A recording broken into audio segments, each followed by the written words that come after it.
धेरै समय पहिलेको कुरा हो। पहाडका अग्ला टाकुराहरूले आकाश छुने र कञ्चन नदीहरूले सङ्गीत भर्ने एउटा सुदूर देशमा एक प्रताती राजा राज्य गर्थे। ती राजा केवल वीर मात्र थिएनन्, उनी न्याय र प्रजाको रक्षाका लागि पनि उत्तिकै प्रख्यात थिए। उनको दरबारमा कुनै कुराको अभाव थिएन, तर उनको सबैभन्दा ठूलो सम्पत्ति भनेकै उनकी अत्यन्तै सुन्दरी र कोमल हृदयकी रानी थिइन्। रानीको रूपको वर्णन गर्न शब्दहरू पनि कम पर्थे। उनको उपस्थितिले दरबारमा छुट्टै चमक ल्याउँथ्यो। राजा र रानीका दुईवटा आँखाका नानी जस्ता छोराहरू थिए, शिशिर र बसन्त। रानी आफ्ना यी दुई छोराहरूलाई प्राणभन्दा बढी माया गर्थिन्। शिशिर जेठा थिए, अलि गम्भीर र बुझ्ने स्वभावका, भने बसन्त कान्छा र असाध्यै चञ्चल थिए। ती दुई दाजुभाइको हाँसोले दरबारका भित्ताहरू सधैँ गुन्जायमान भइरहन्थे। एक दिनको कुरा हो, बिहानको सुनौलो घाम लागेको थियो। राजा आफ्ना सहयोगीहरूका साथ शिकारका लागि घन्ना जङ्गलतर्फ प्रस्थान गरेका थिए। दरबार शान्त थियो। रानी आफ्नो मनपर्ने झ्यालको छेउमा बसेर शिशिर र बसन्तका लागि ऊनीको स्वेटर बुन्दै थिइन्। झ्याल बाहिरको दृश्य लोभलाग्दो थियो। सुगन्धित फूलहरू फक्रिरहेका थिए र चराचुरुङ्गीहरू मधुर स्वरमा गाइरहेका थिए। अचानक रानीको नजर झ्यालकै एउटा कुनामा रहेको भँगेराको गुडमा पर्यो। त्यहाँ एउटा सानो र सुखी परिवार थियो। पोथी भँगेराले बडो परिश्रमका साथ टाढा टाढाबाट आफ्नो चुच्चोमा मसिना किरा र दानाहरू च्यापेर ल्याउँथिन् र आफ्ना साना बच्चाहरूलाई खुवाउँथिन्। जब ती साना बचेराहरूले चारा खानाका लागि आफ्ना पहेँला चुच्चोहरू आकाशतर्फ फर्काएर चीँ चीँ गर्थे, रानीको अनुहारमा एउटा अलौकिक मुस्कान छाउँथ्यो। उनले सोचिन्, संसारमा आमाको ममता जस्तो पवित्र र शक्तिशाली चीज अर्को केही छैन। तर विधिको विधान अर्कै थियो। त्यो आमा भँगेराका लागि आफ्ना सन्तानलाई खुवाएको त्यो अन्तिम पटक थियो। उनी फेरि चारा खोज्न बाहिर उडेकी मात्र के थिइन्। कतैबाट एउटा शिकारीको गुलेलीको ढुङ्गा हावामा सुइँ गर्दै आयो र सिधै त्यो चराको छातीमा लाग्यो। आमा भँगेरा रक्ताम्य भएर भुइँमा झरिन् र छटपटाउँदै प्राण त्यागिन्। यो दृश्य देख्दा रानीको हातबाट स्वेटर बुन्ने सुइरो भुइँमा खस्यो। उनको मन भारी भयो। केही समयपछि भाले भँगेरा चारा लिएर गुडमा आयो। उसले आफ्ना बचेराहरूलाई खुवायो र आफ्नो साथी पोथी भँगेरालाई खोज्न यताउता उड्न थाल्यो। उसले मधुर र करुण स्वरमा चिरबिर चिरबिर गर्दै पोथीलाई बोलाइरह्यो, तर कतैबाट कुनै जवाफ आएन। त्यो भालेचराको बिरह देखेर रानीका आँखा रसाए। त्यो भालेचरा लामो समयसम्म टोलाएर बस्यो, मानो उसको संसार नै उजेड भएको छ। उसले आफ्ना सारा कामहरू छोडिदियो र गहिरो शोकमा डुब्यो। भोलिपल्ट बिहान रानी फेरि त्यही झ्यालमा आएर बसिन्। उनको मनमा अझै हिजोको त्यो घटना खेलिरहेको थियो, तर आज उनले त्यहाँ एउटा अनौठो र डरलाग्दो परिवर्तन देखिन्। त्यो भाले भँगेराले अर्को एउटी नयाँ पोथी भँगेरा लिएर आएको थियो। सुरुका केही दिन त ती नयाँ पोथीले पनि आफ्नै सन्तान जस्तै ती साना बचेराहरूलाई चारा खुवाए जस्तो गरिन्, तर बिस्तारै उनको व्यवहार बदलिँदै गयो। ती नयाँ पोथी भँगेराका लागि अरूका सन्तानलाई पाल्नु एउटा बोझ र झन्झटिलो काम हुन थाल्यो। उनको हृदयमा ती निर्दोष बचेराहरूप्रति कुनै करुणा थिएन। एक दिन जब भाले भँगेरा कतै टाढा गएको थियो, त्यो निष्ठुरी र ढुङ्गाको मुटु भएकी नयाँ पोथी भँगेराले आफ्नै चुच्चोले च्यापेर ती साना र कोमल बचेराहरूलाई गुडबाट बाहिर मिल्काइदिइन्। ती साना बचेराहरू, जसका पखेटा अझै उड्नका लागि बलिया भइसकेका थिएनन्, आकाशबाट भुइँमा खसे र तडपिँदै मरे। यो क्रूर दृश्य देख्दा रानीको मनमा चिन्ताको एउटा ठूलो कालो बादल मडारन थाल्यो। उनको हृदयमा एउटा यस्तो डरले घर बनायो जसले उनको शरीर र आत्मालाई नै खान थाल्यो। उनले सोचिन्, एउटी सौतेनी आमाको मन यतिसम्म कठोर र दयाहीन हुन सक्दो रहेछ। यदि म पनि यो संसारबाट चाँडै बिदा भएँ भने मेरा शिशिर र बसन्तको हालत के होला? राजाले पक्कै अर्को विवाह गर्नुहुनेछ र ती नयाँ रानीले मेरा सन्तानलाई यसरी नै दुःख दिनेछिन्। के मेरा सन्तानहरूले आमाको माया र आफ्नो अधिकार पाउनेछन्? यो चिन्ताले मलाई भित्रभित्रै जलाइरहेको छ। राजाले तत्कालै रानीलाई अङ्गालोमा बेरेर उनको निधार चुम्दै भने, मेरी प्यारी रानी, तिमी त्यस्तो केही नसोच, तिमीलाई केही हुने छैन। र यदि भोलि दैवले तिमीलाई मसँग छोपेर लग्यो भने पनि म तिमीलाई वचन दिन्छु, म कहिल्यै अर्को विवाह गर्ने छैन र मेरो जीवनमा तिम्रो स्थान कसैले लिन सक्दैन र हाम्रा छोराहरूलाई म आफैले आमा र बुबा दुवै बनेर पाल्नेछु। राजाले धेरै आश्वासन दिए, तर रानीको मन शान्त हुन सकेन। उनको मनमा अझै संशय बाँकी नै थियो। उनलाई लाग्थ्यो समयले सबै कुरा बिर्साइदिन्छ र राजाको यो प्रतिज्ञा पनि समयसँगै विलीन हुन सक्छ। उनको मानसपटलमा ती गुडबाट खसालिएका बचेराहरूको अन्तिम छटपटाहट बारम्बार आइरहन्थ्यो। त्यो दिनदेखि रानी बिस्तारै गल्दै गइन्। बाहिरबाट हेर्दा उनलाई कुनै ठुलो रोग लागेको जस्तो देखिँदैनथ्यो, तर भित्रभित्रै चिन्ताको रोगले उनलाई खोक्रो बनाइरहेको थियो। जसरी एउटा ओहिलाएको फूल बिस्तारै आफ्ना पत्तीहरू झार्दै जान्छ, रानी पनि दिन प्रतिदिन दुब्लाउँदै र कमजोर हुँदै गइन्। राज्यका ठूला ठूला वैद्यहरू बोलाइए, तर कसैको औषधिले काम गरेन। मनको रोगको उपचार औषधिमा थिएन।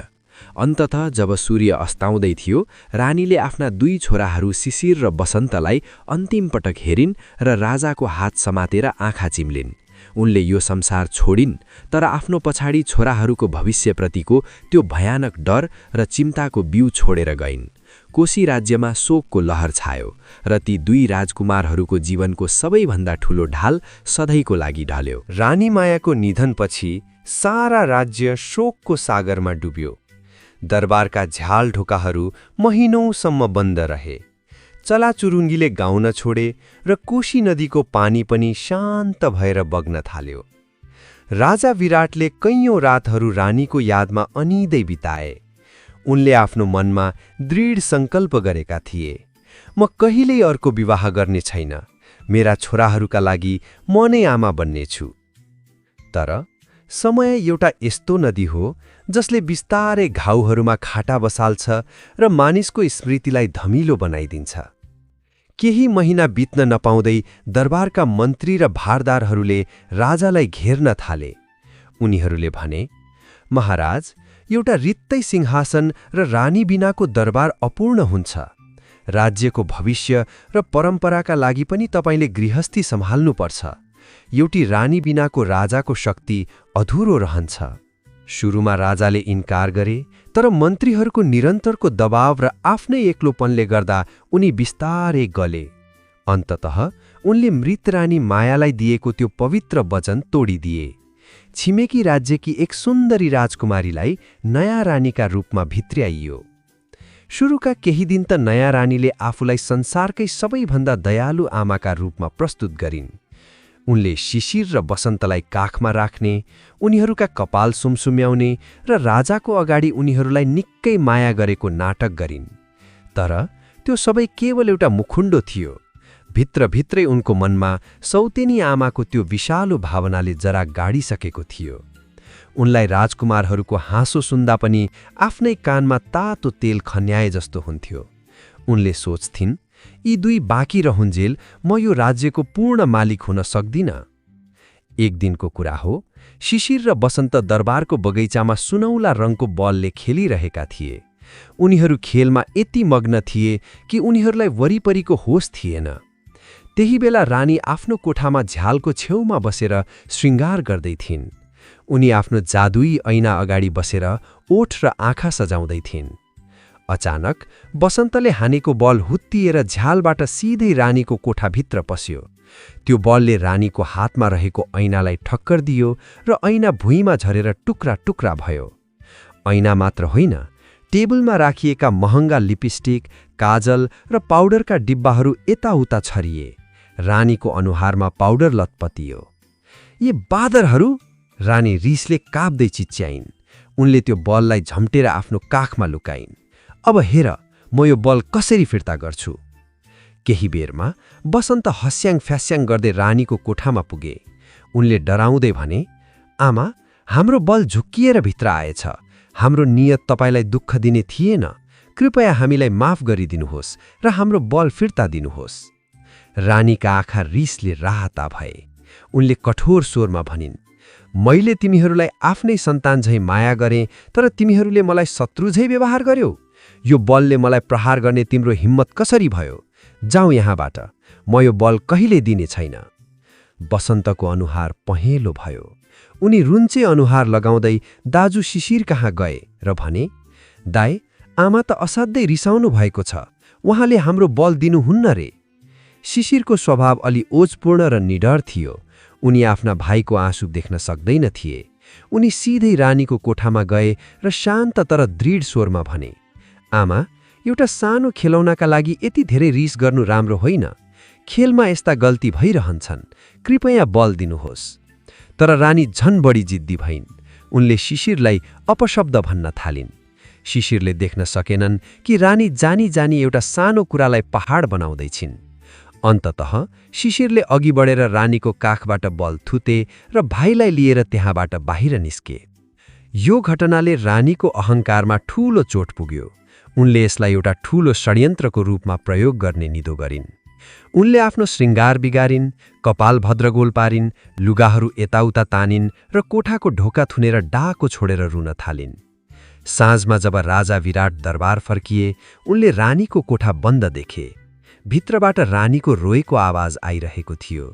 राजाले निकै बेर बिन्ती गरेपछि मात्र रानीले ढोका खोलिन्। रानीको अवस्था देखेर राजा छाँगाबाट खसे जस्तै भए। महारानी, तिमीलाई कसले यस्तो बनायो? राजाले सोधे। रानीले एउटा भयानक र झुटो कथा बुनिन्। उनले सुकसुकाउँदै भनिन्, महाराज, तपाईका छोराहरू त मानिस होइनन्, दानव रहेछन्। उनीहरूले मलाई बलले हिर्काए। जब मैले उनीहरूलाई किन यस्तो गरेको भनी सोधेँ, उनीहरूले मेरो कपाल लुच्दै मलाई भुइँमा पछारे। उनीहरूले भने कि यो दरबार उनीहरूको हो र म यहाँ केवल एउटी दासी हुँ। म यो अपमान सहेर बाँच्न सक्दिनँ। राजाको विवेकमा रानीको मायाको पट्टी बाँधिएको थियो।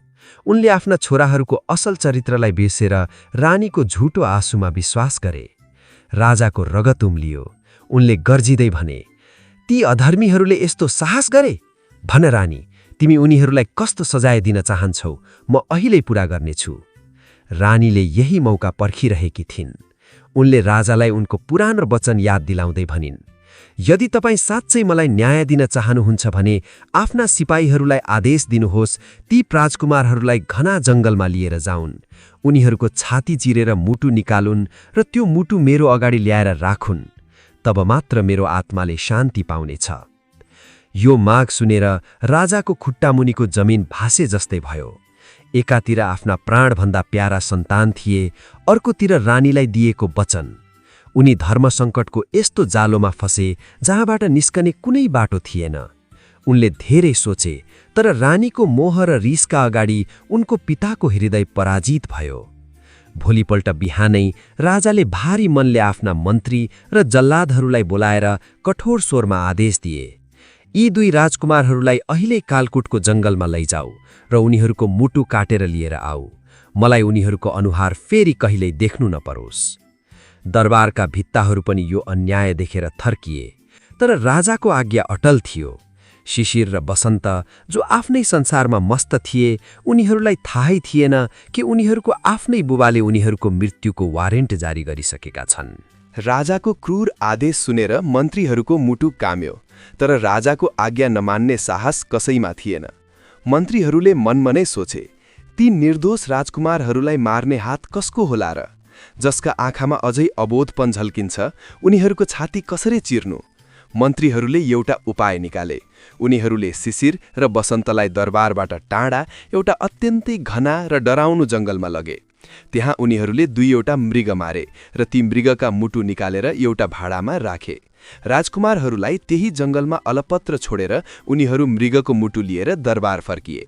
त्यो भयानक जङ्गलमा ती सुकुमार राजकुमारहरूको के हाल भयो होला? उनीहरूले कहिल्यै दरबारको पर्खाल बाहिरको संसार देखेका थिएनन्। बिस्तारै रात छिप्पिँदै गयो। जङ्गलका हिंस्रक जनावरहरूको गर्जनले वातावरण थप त्रसित बनायो। जाडो यति कडा थियो कि हावा चल्दा पनि चक्कुले काट्न खोजे झै हुन्थ्यो। उनीहरूले केही दाउरा त जम्मा गरे, तर आगो बाल्ने कुनै साधन थिएन। बसन्त जाडोले कापिरहेको देखेर शिशिरको मन रोयो। उनले भाइलाई अङ्गालो हाल्दै भने, भाइ, यदि हामी यसरी नै बस्यौँ भने जाडोले नै हाम्रो ज्यान लिनेछ। तिमी यही एउटा रुखको आडमा बस, म कतै नजिकैको गाउँबाट आगो लिएर आउँछु। बसन्तलाई एक्लै छोडेर शिशिर आगोको खोजीमा निस्किए। जंगलको अन्धकार छिच्चोल्दै बाहिर निस्कदा उनले पूर्व दिशामा धेरै टाढा एउटा सानो आगोको झिल्को बलेको देखे। उनी आशाका साथ त्यतातिर दौडिए, तर उनी जति छिटो हिँड्थे त्यो आगो त्यति नै टाढा सर्दै गएको जस्तो लाग्थ्यो, मानौ त्यो कुनै जादुई शक्ति थियो जसले उनलाई डोर्याइरहेको थियो। हिँड्दा हिँड्दै रात बित्यो र आकाश रातो भयो। बिहानको उज्यालोमा शिशिरले आफूलाई एउटा विशाल र भव्य शहरको ढोकामा पाए। उनी शहरभित्र पाइला मात्र के राखेका थिए, एउटा सुनै सुनका गहनाले सजिएको राजकीय हात्ती उनको अगाडि आयो। हात्तीले सुँडले इसारा गर्दै उनलाई पछ्याउन भन्यो। हात्तीले शिशिरलाई सिधै राजदरबारको प्राङ्गणमा पुर्यायो। त्यहाँ पहिले नै तयार भएर बसेका पण्डित र मन्त्रीहरूले शिशिरलाई शाही स्नान गराई सुनको मुकुट पहिराइदिए र उनलाई आफ्नो नयाँ राजा घोषणा गरे। शिशिरलाई यो सबै सपना जस्तै लाग्यो। उनले सोचे, हिजो म मृत्युको मुखमा थिए, आज कसरी राजा बने? उनको सम्मानमा भव्य भोजको आयोजना गरियो, तर भोज सकिएपछि उनले त्यहाँको डराउनु वास्तविकता थाहा पाए। त्यो राज्यको एउटा अनौठो र दुःखद रहस्य थियो। त्यहाँ हरेक दिन नयाँ राजा फेरिनु पर्थ्यो। मन्त्रीहरूले सुनाए, महाराज, यहाँ जो राजा बन्छ उसले दिनभर त सुख भोग्छ, तर रातमा रानीको शयनकक्षमा सुत्न जाँदा भोलिपल्ट बिहान ऊ मृत फेला पर्छ। आजसम्म कसैले पनि राजा कसरी मर्दछ भन्ने कुरा पत्ता लगाउन सकेको छैन।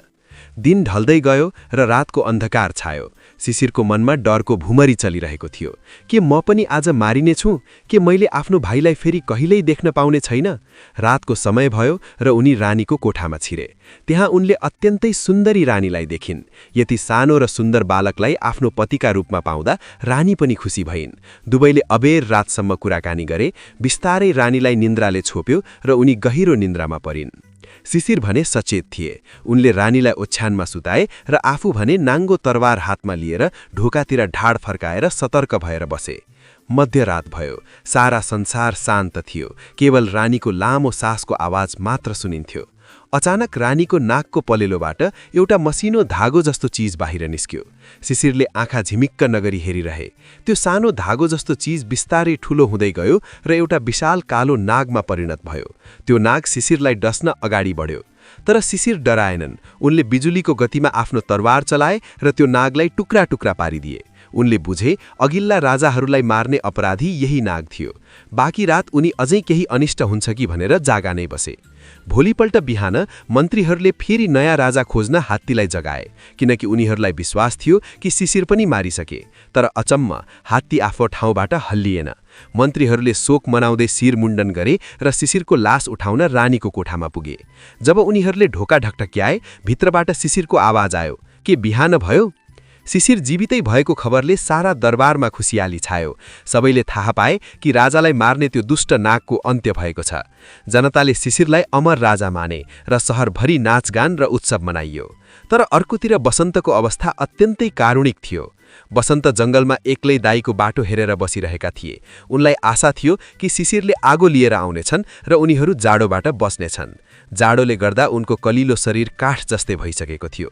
जंगलमा कुनै जनावर हिँडेको आवाज सुन्दा पनि उनलाई लाग्थ्यो मेरो दाई आउनुभयो। तर जब कसैलाई देख्दैनन् उनको आशा निराशामा बदलिन्थ्यो। उनले रातभरि रुँदै र काँप्दै बिताए। बिहान भयो, घाम लाग्यो, तर शिशिर फर्किएनन्। अन्ततः बसन्तले आफ्नो दाईको खोजीमा आफै अगाडि बढ्ने निर्णय गरे। उनीसँग न त जुत्ता थियो न त तातो लुगा। जंगलका कामाहरूले उनका राजकीय खुट्टाहरू रगताम्य बनाइदिए। भोक र प्यासले उनी लुरु हिँडिरहे। हिँड्दा हिँड्दै उनी एउटा शहरमा पुगे र एउटा लोभी व्यापारीको पसल अगाडि रोकिए। त्यो व्यापारीले बसन्तको सुन्दर अनुहार र तेजिलो आँखा देख्ने बित्तिकै सोच्यो, यो केटो पक्कै पनि कुनै ठूलो कुलको हुनुपर्छ। यसलाई काममा राख्न सके मेरो व्यापार चम्किनेछ। उसले बसन्तलाई आफ्नो घरमा बस्न आग्रह गर्यो र भन्यो, बाबु, मेरो कुनै सन्तान छैन, तिनी मेरो छोरा भएर बस। निस्सहारा बसन्तले व्यापारीको प्रस्ताव स्वीकार गरे। बसन्तले काम सुरु गरेदेखि व्यापारीको भाग्य चम्कियो। उसको व्यापार दिन दुगुणा रात चौगुणा बढ्न थाल्यो। केही समयपछि व्यापारीकी श्रीमतीले एउटा छोरालाई जन्म दिइन्। अब व्यापारीसँग धन पनि थियो र आफ्नै छोरा पनि थियो। उसको मनमा पाप पलायो। उसले सोच्यो, अब मलाई यो बसन्तको के काम, मेरो आफ्नै छोरा भइहाल्यो। उसले बिर्स्यो कि उसको सबै सफलता बसन्तको भाग्यले गर्दा आएको थियो। उसले बसन्तलाई दुःख दिन र हेप्न थाल्यो।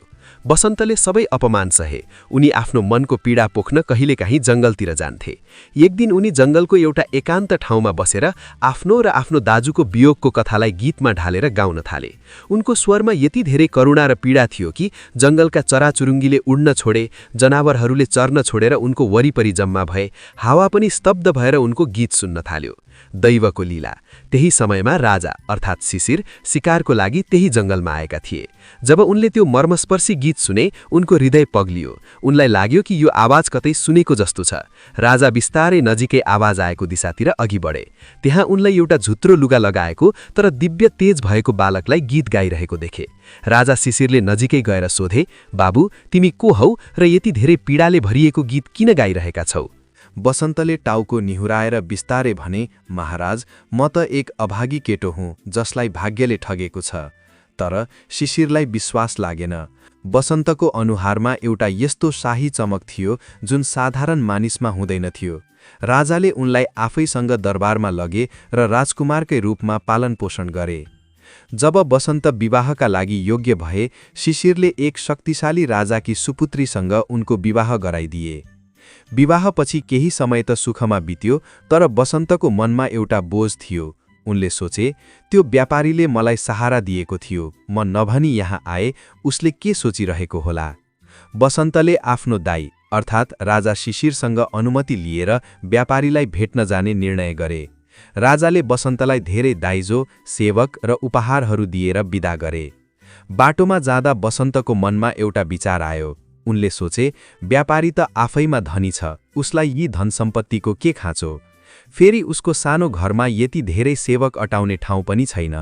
उनले सबै सेवकहरूलाई उपहारसहित दरबार फिर्ता पठाए र आफू र आफ्नी सुन्दरी दुलही मात्र लिएर व्यापारीको घरमा पुगे। व्यापारीले बसन्तलाई देख्ने बित्तिकै आश्चर्यचकित हुँदै सोध्यो, यति धेरै दिन तिमी कहाँ थियौ र यो सुन्दरी युवती को हो? बसन्तले आफ्नो परिचय लुकाउँदै भने, म विशेष कामले परदेश गएको थिएँ र यो युवती तपाईकी दासी हुन्।